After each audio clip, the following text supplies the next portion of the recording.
I was buffing my cufflinks when her iPad lit up again. Third time in 20 minutes. 11:48 p.m., the night before our wedding.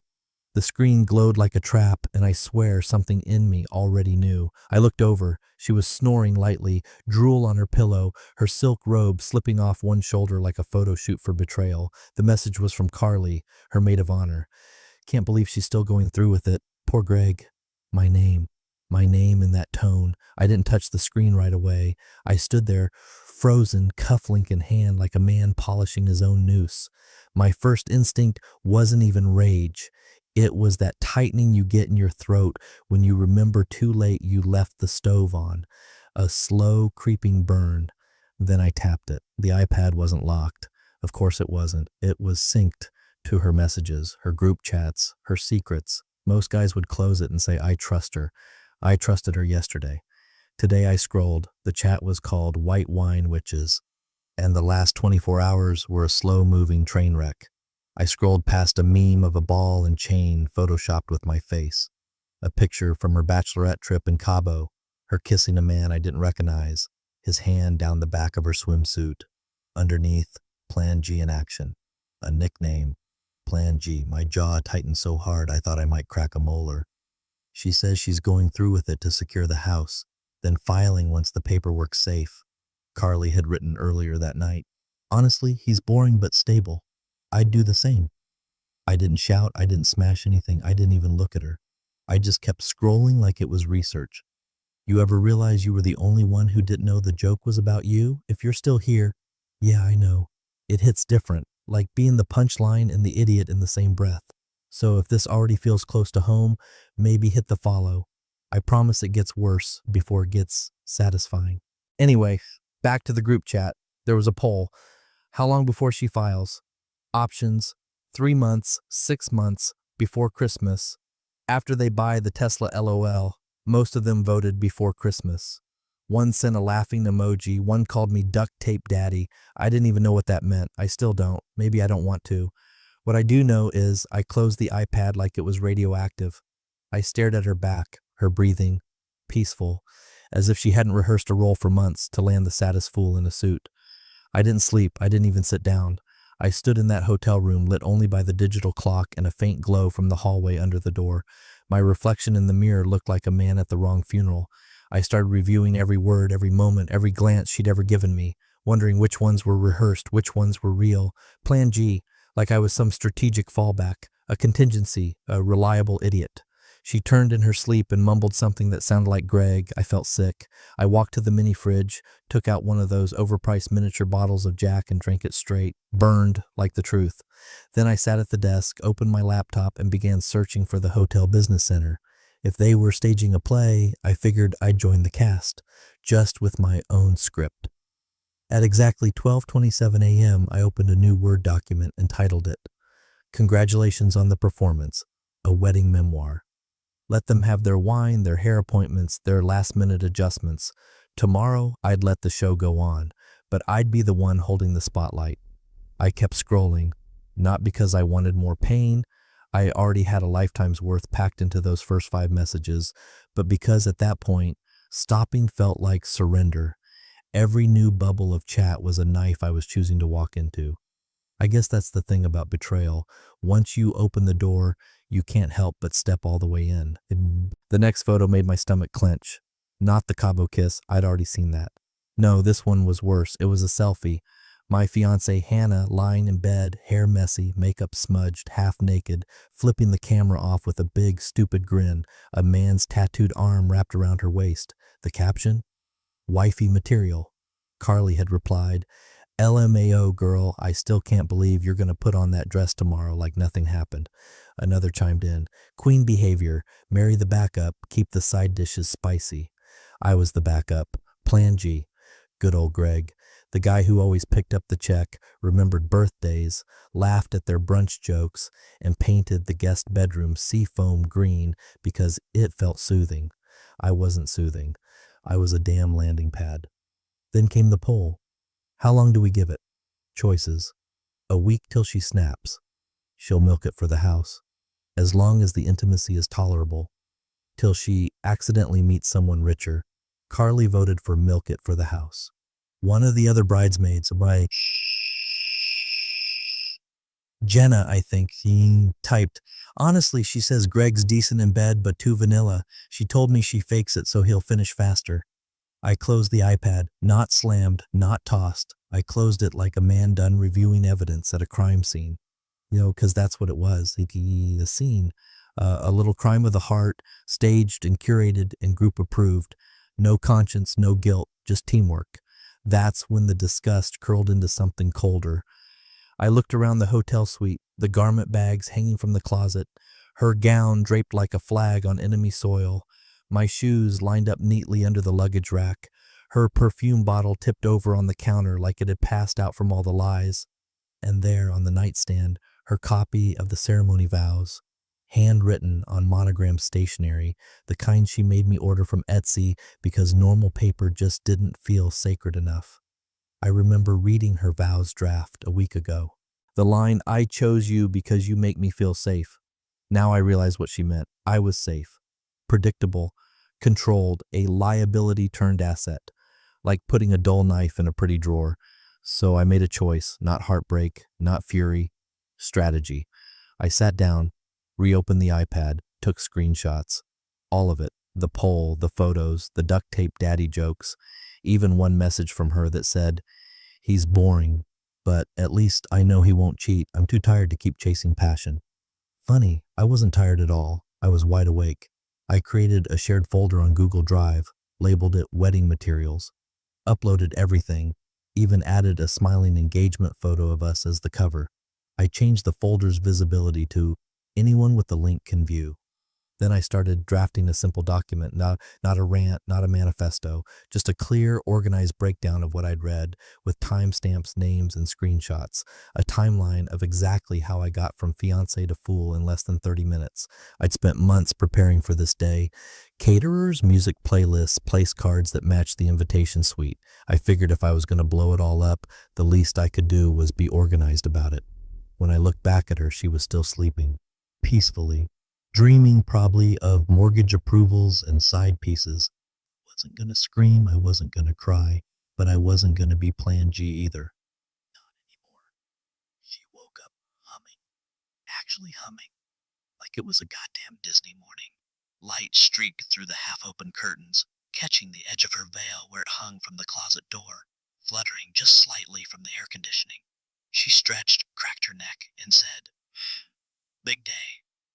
I was already dressed. Not in my tux, just jeans, polo, hotel slippers. I'd showered in silence while she snored under fluffy white sheets, not a care in the world. I'd stared into the mirror for 10 straight minutes, studying a man I didn't recognize. I'd poured coffee into a to-go cup and stood at the window, watching early hotel staff scurry like ants prepping for someone else's dream. She rolled over, rubbing her eyes. "Hey, babe," she said groggy. "Did you sleep?" I smiled. A little. She sat up, hair a mess, face puffy. "Oh my God, I have like 4 appointments today. Nails are at 9, hair and makeup at noon. You're doing the seating stuff, right?" "Yeah," I said. "I've got the flowers and place cards." She nodded, then noticed the iPad on the desk. The cover was closed now. I'd left it that way on purpose. Casual, innocent, a loaded gun in plain sight. She didn't touch it. Instead, she stood and walked over, wrapped her arms around my waist. I let her cheek pressed against my chest, her voice muffled. "Can you believe it's finally here?" I rubbed her back. "Yeah, feels surreal." She pulled away just enough to kiss me on the cheek. A soft, practiced peck, like clockwork, like she'd done it 1,000 times without meaning it once. "Love you," she said, already reaching for her robe. I didn't answer. I grabbed the room key and slung my backpack over my shoulder. It was already packed, laptop chargers, the USB with the screenshots, printed copies, everything. My tux was still hanging in the closet. I wanted her to see it. I wanted her to assume I was coming back. "I'll be back in a couple hours," I said. "Gotta grab the flowers from the cooler and pick up the layout from the printer." She was brushing her teeth now, foaming at the mouth like a rabid optimist. She gave me a thumbs up. "You're the best. Seriously, I don't know what I'd do without you." That line, "I don't know what I'd do without you." Every man hears it at some point thinking it's love. But if you tilt it just slightly, just listen without the rose-colored filters, it sounds a lot more like a warning. or a threat. I walked out and let the door shut slowly behind me.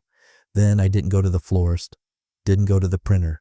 I took the elevator to the lobby, past the bakery tray full of stale croissants, and stepped out into the parking lot. My car was still in the overnight section. I got in and sat for a full minute, hands on the wheel, key not even in the ignition. That's when it really hit, not the betrayal. No, I'd made peace with that sometime around screenshot number 16. What hit was the clarity, the weightlessness of having nothing left to protect. I wasn't going to stop this wedding. I was going to let it happen, let every seat fill, let the champagne chill, let the photographer snap a few early candids, let her do her makeup and zip up that white dress with the illusion neckline and pearls she'd picked with such fake reverence, let her believe she was stepping into a future that she built on my bones. And then I'd pull the pin. First stop wasn't the florist, it was the hotel business center. I'd scouted it last night. I had everything ready to print. 4 color copies of what I now called the Plan G packet. Title page, table of contents, exhibits, cross-reference, time-stamped, even included a cheerful footer. For full resolution images, visit the online folder. From there, breakfast with her dad. He liked me, maybe even loved me, had called me son after his 3rd whiskey at the rehearsal dinner. I liked him too once before I learned he was unknowingly funding a con job with my name on it. Today I'd return the favor. Then envelope drops. A precise loop. Her father, the officiant, the event planner, a trusted cousin, not to destroy the day, to disinfect it. Hannah thought she had the lead role in today's production. She didn't realize the script had been rewritten. She didn't realize the groom was done performing. The printer jammed on the 2nd page. Some cruel little hiccup of fate, like even the hotel tech wanted to keep this circus going. I stood in the dim business center, the kind they cram between vending machines and half-dead ficus plants, listening to the whir and groan of machinery choking on evidence. For a second I almost laughed. What if it couldn't handle the volume of betrayal? I fed the page back in, gently, like I was coaxing a reluctant witness into testifying. One by one the sheets emerged, crisp, brutal, damning. The group chat screenshots, timestamps and usernames highlighted, the Cabo photo with Hannah wrapped around tattoo arm, lips on lips, pool in the background like some tacky stock photo for marital fraud, the poll, the comment thread where Carly suggested I be kept around until the kitchen remodel was finished. Another bridesmaid joked, as long as he signs for the granite, who cares? Every page was a punch, but I didn't flinch. I was done bleeding. This wasn't mourning.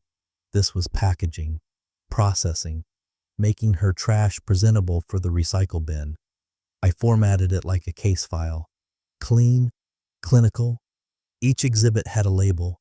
Exhibit A, intent to deceive. Exhibit B, evidence of infidelity. Exhibit C, communications indicating financial exploitation. Sounded better than group chat of mean girls, laughing at the idiot in the tux. I had 4 envelopes, standard white, unassuming. Not the big dramatic red folders you see in courtroom dramas, just everyday office supply store paper, perfect for slipping into the quiet spaces of a wedding day. Each one labeled in black ink, Hannah Douglas, father of the bride, Pastor Elise Megan, event coordinator.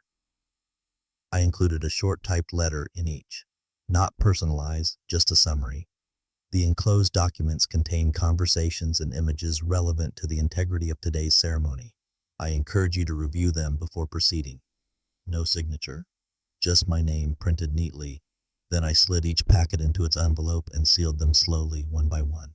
The 4th one stuck a little. The adhesive didn't hold well, so I took a glue stick from the supply shelf and pressed it shut with my palm. You learn something doing that. How final a sealed envelope feels. It's small, barely noticeable, yet it holds the weight of an entire future imploding. I folded the envelopes into the garment bag that held my tux, hung it carefully back on the hotel room door hook so when she saw it later, it would still look like everything was going as planned, because that's what she wanted, the illusion, the photos, the show. Fine, let her have the show. But backstage, I was pulling curtains. There was a calm in the planning. Not peace, not forgiveness, not closure, just motion. Controlled, deliberate motion.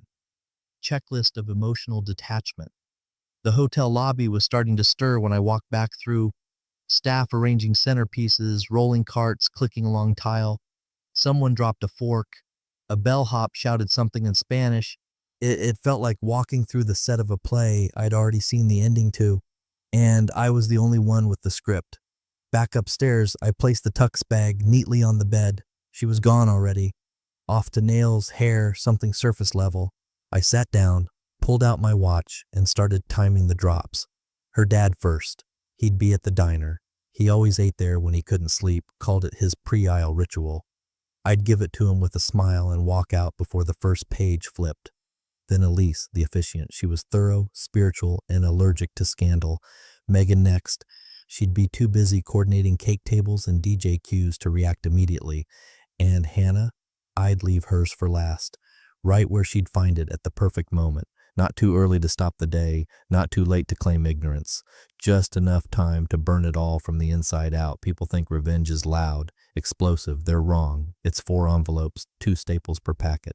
And a groom who walks into a wedding like it's a boardroom. He was already halfway through his coffee when I walked into the diner.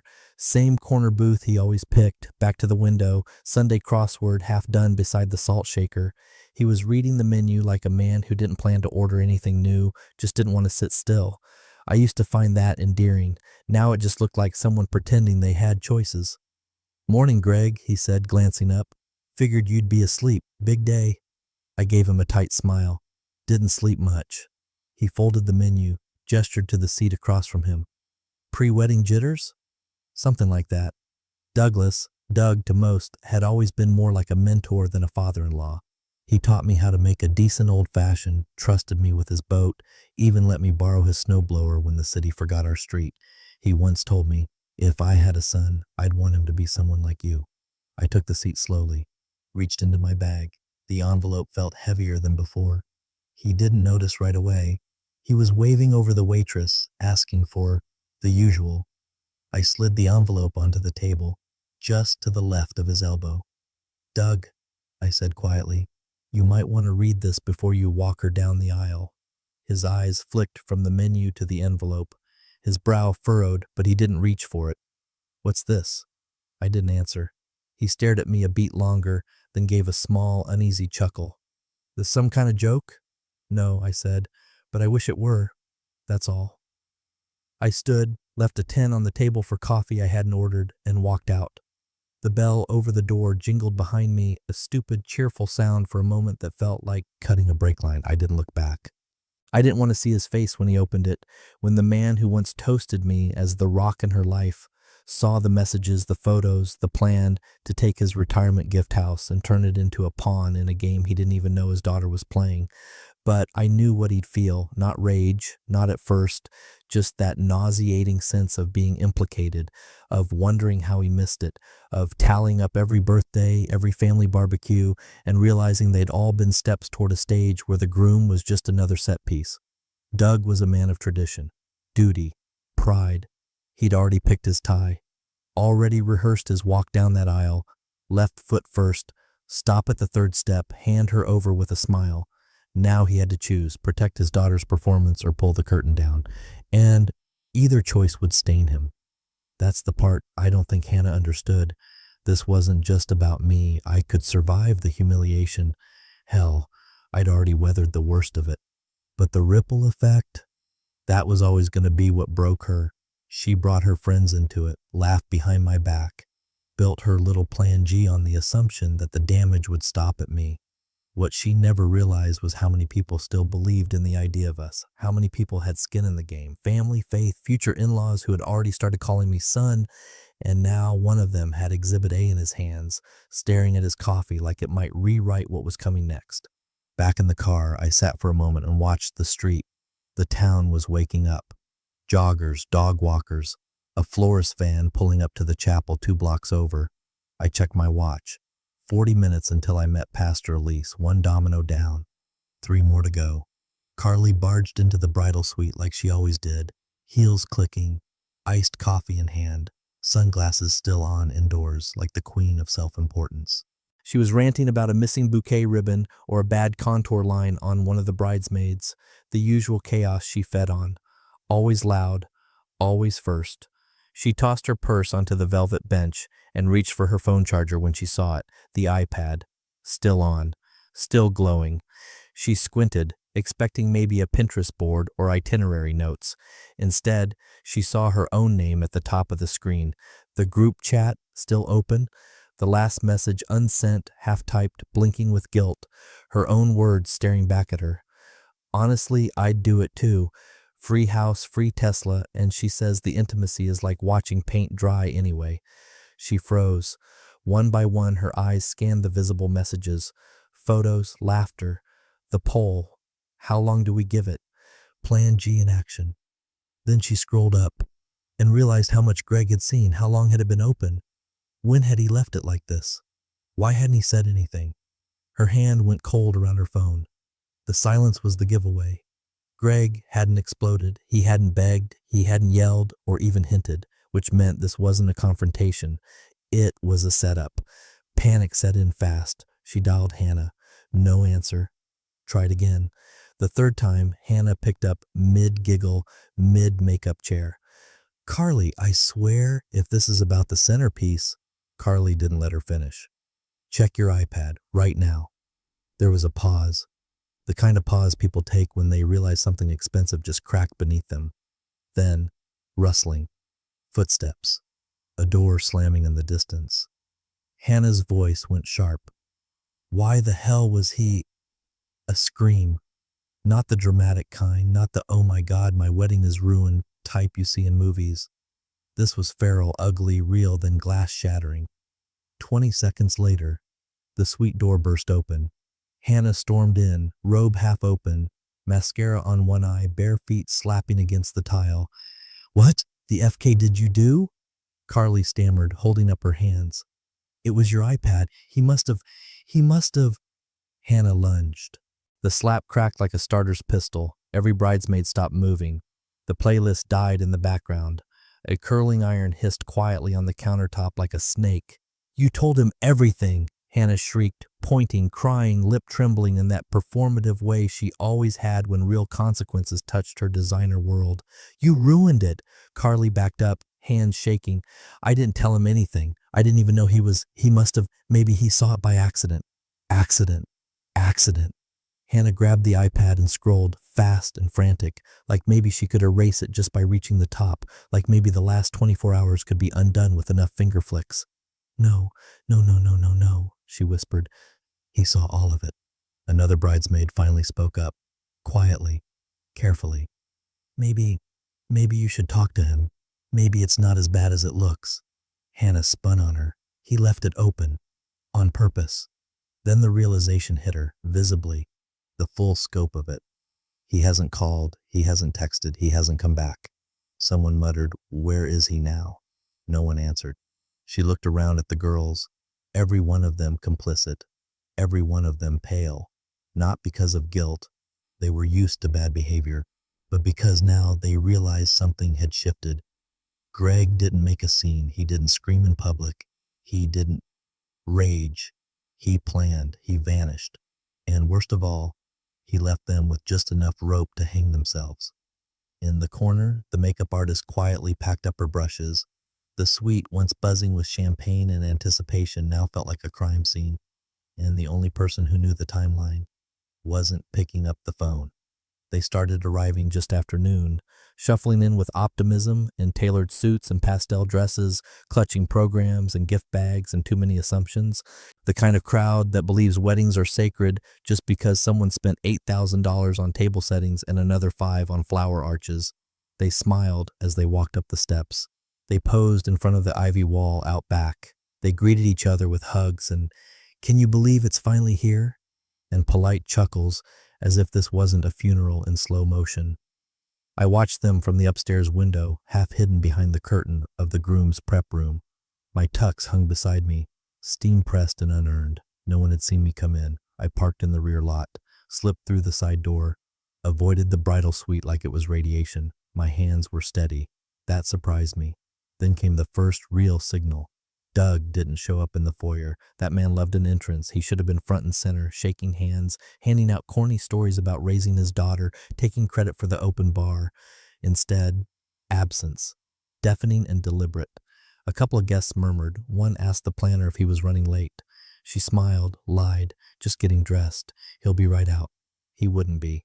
The second sign was Elise, Pastor Elise, the one who'd spent the past month sending us intentional communication exercises and marriage devotionals with highlighted passages. She'd always had this sunshine demeanor, this holy optimism, like God himself was going to RSVP yes to the ceremony.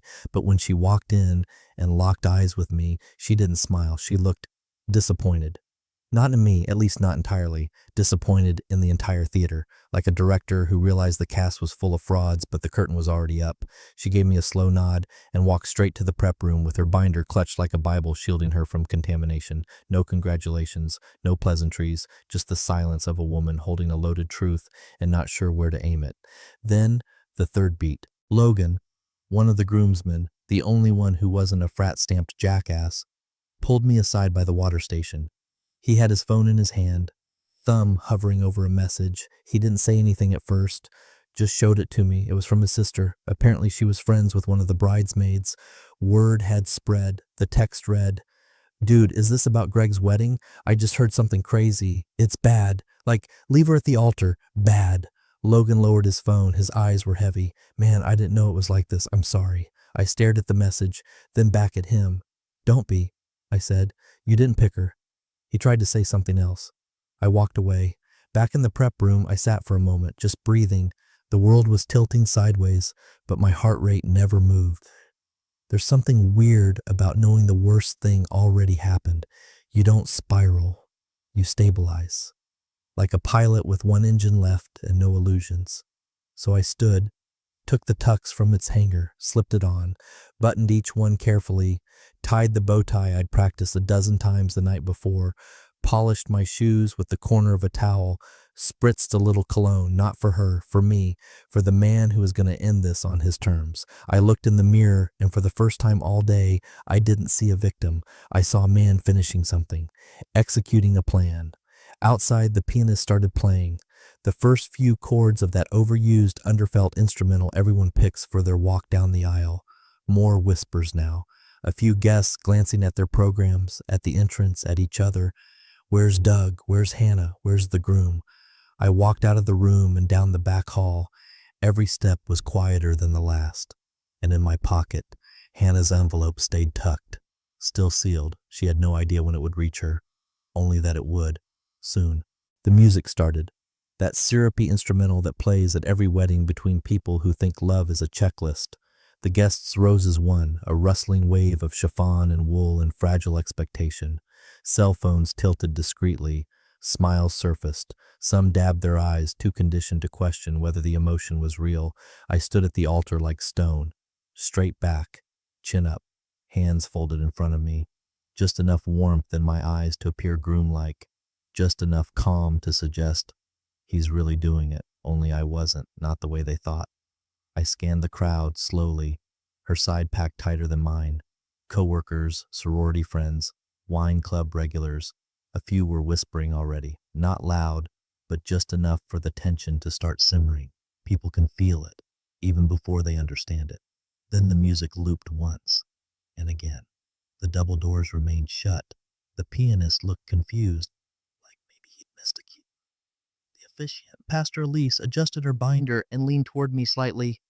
"Greg," she whispered, "any idea where—" I didn't answer, just smiled, softly, like a man with a secret in his jacket pocket. The doors didn't open. Guests began glancing around. Two cousins from her side exchanged a look. A child somewhere started whining. Then the event coordinator, Megan, suddenly emerged from the hallway. Half run, half prance, that panicked professionalism of someone whose job is to ensure nothing looks like a disaster while everything is burning down. Her earpiece was in, clipboard in hand, smile glued on like battle paint. She tiptoed quickly to Elise, whispered. Elise's eyes widened. Her hand clutched the edge of the podium. A louder murmur spread through the crowd. Then a new sound from somewhere backstage. A scream, not dainty, not the romantic, tearful kind. This was primal. He set me up. He ruined everything. Guests turned. Some stood on tiptoe. One of the groomsmen looked at me, half expecting a reaction. I didn't blink. Another scream, louder this time. Tell my father to come in here. He's not answering his phone. Where the hell is he? Pastor Elise leaned into the mic and with a forced laugh said, "We seem to be experiencing a small delay. Please remain seated as we prepare to begin shortly." More murmurs. Awkward shifting. The pianist paused. His hands hovered, unsure whether to play or pretend he wasn't watching a wedding disintegrate from the inside out. The event coordinator sprinted to the side hallway. Meanwhile, behind those white-paneled doors, the scene was unraveling. Hannah had locked herself in the dressing room. According to Megan, she was throwing things, screaming, demanding to know who else had seen the iPad, who else had gotten the envelope, crying that Doug betrayed her by not responding, not walking her down the aisle, not even showing up to help her zip the dress. Carly was reportedly sobbing, hands shaking, trying to defend herself. One bridesmaid had already called her boyfriend and said she was about to pass out. The photographer had taken 3 photos before packing up and saying he'd shoot the cake later, if there was one, all while I stood quietly under a floral arch that cost $200, breathing in eucalyptus and rose petals, watching the room tilt. I didn't have to say a word. My silence was the explosion. One woman, someone from her yoga class, stood up and walked out. Just quietly left. A couple followed. The whispers had turned. No longer, "Where is she?" but "What did he find out?" And then finally Megan reappeared, pale, hair slightly undone. She crossed the stage, leaned into Elise's ear again, and handed her a small envelope. My envelope. She'd opened it, probably as instructed, for the venue manager. A short note, screenshots included, a warning that the groom had knowledge of potential disruptions and wanted the staff to be prepared for nonviolent but non-traditional conclusions. Elise read just enough to blanch. Megan looked at me like I was a man on a ledge, but I wasn't falling. I was watching the ground rush up to her. I stepped forward. The music had stopped entirely now. No soft piano, no hopeful cues, just the hush of confusion sitting like fog over the room. You could hear the creak of someone adjusting in their seat, a cough near the back, a phone buzzing quietly on vibrate. No bride, no father of the bride, no procession, just me under the arch beside a pastor who looked like she'd just read an obituary instead of a wedding program. I moved to the microphone. I didn't clear my throat. I didn't pause for drama. I just leaned in, gripped both sides of the lectern, and looked out at the sea of faces. Fake lashes blinking, camera phones half raised, smiles curdled on confused lips. Then I said it. I was ready for a marriage. She was ready for a scam. You could almost hear the inhale, that collective breath people take when they know something just tipped over. I didn't raise my voice. I didn't shout or point or wave evidence like a game show host. Just one sentence. Measured, surgical. A woman in the second row gasped. Another said, "What?" under her breath, to no one in particular. Logan, my only groomsman worth anything, stood completely still, his eyes locked on me like he'd just seen a ghost. I scanned the crowd once, slowly, giving every last person a second to sit in it. Then I nodded. "Thank you for coming," I said. "Truly, I'm sorry your time was wasted, but I promise, mine won't be anymore." I stepped back. No music followed. No one moved. I turned, walked off the stage, and left the room in absolute silence. As I passed the gift table, I reached into my suit jacket, pulled out the last envelope. Hers. No dramatic wax seal, no revenge confetti, just a simple white envelope with her name on it. Inside, a printout of the group chat, the photos, the poll, the timeline, and a note written in my handwriting. "You almost pulled it off." I set it down gently atop the guest book, right between a pen shaped like a champagne flute and a card that read, "Wishing you a lifetime of happiness." No one stopped me. No one called out. Not even Megan, who stood by the door like a deflated balloon in a headset. Outside, the sun was still shining. Cars still lined the gravel lot. Somewhere, down the hall, a bridesmaid was crying into her phone. I could hear muffled yelling through the walls. Something about who sent what, who left what open, who knew, didn't matter, because I was already walking. No chaos, no punch thrown, no dramatic confrontation, just a groom who'd had enough, and a wedding that died with a sentence. The inn was quiet. Not luxury quiet, just old wood floors and heavy curtains kind of quiet. The kind of silence that settles in your bones after a day that should have wrecked you, but didn't. I checked in under my own name. No aliases, no drama. Just a man paying cash for peace and asking for a room with a fridge big enough to hold a six-pack. The front desk clerk, a woman in her 60s with a name tag that said Marlene, didn't ask if I was celebrating anything, probably because she saw it in my eyes. This wasn't a honeymoon. This was a clean exit. Room 203, corner unit, view of a pond and a gas station. Perfect. I dropped my bag, peeled off the tux jacket, and unbuttoned the shirt like I was shedding a costume, which, in a way, I was. The role of groom had ended, abruptly, decisively, without a standing ovation. I was just Greg again. Greg with his own key, Greg without a fake marriage looming. Greg, finally alone, and not lonely. I pulled a beer from the mini fridge, cracked it open. No toast, no words, just a sip that tasted like done. Then I sat on the edge of the bed, pulled out my phone, still on silent. Still vibrating every few minutes like it couldn't accept that I'd won. I didn't check the news, didn't scroll through socials to see if the wedding had made it onto someone's Instagram story in real-time meltdown. I knew better. Those things could wait. But one notification caught my eye before I powered it down. It was from her. Just one line. "I'll explain, please." She had no idea how loud that silence was on my end. No idea that by the time she sent it, I'd already deleted her contact. No more heart icon, no more ringtone. Just a number with no name attached. I stared at the message for a full 10 seconds, then hit delete. No reply, no dramatic send-off, no snarky comeback, just gone. And then, for the first time in months, maybe years, I breathed. Not shallow, not rehearsed, not the kind you take when someone walks into the room and you know you're about to pretend everything's okay. A real breath, the kind that says, you didn't lose, you left. With your spine straight, your head clear, and the truth sitting quietly in your rear view. Outside, a light drizzle started tapping against the window. I laid back on the bed, took another drink, and stared at the ceiling like it might have something to say. It didn't. It didn't have to. Because the wedding didn't happen.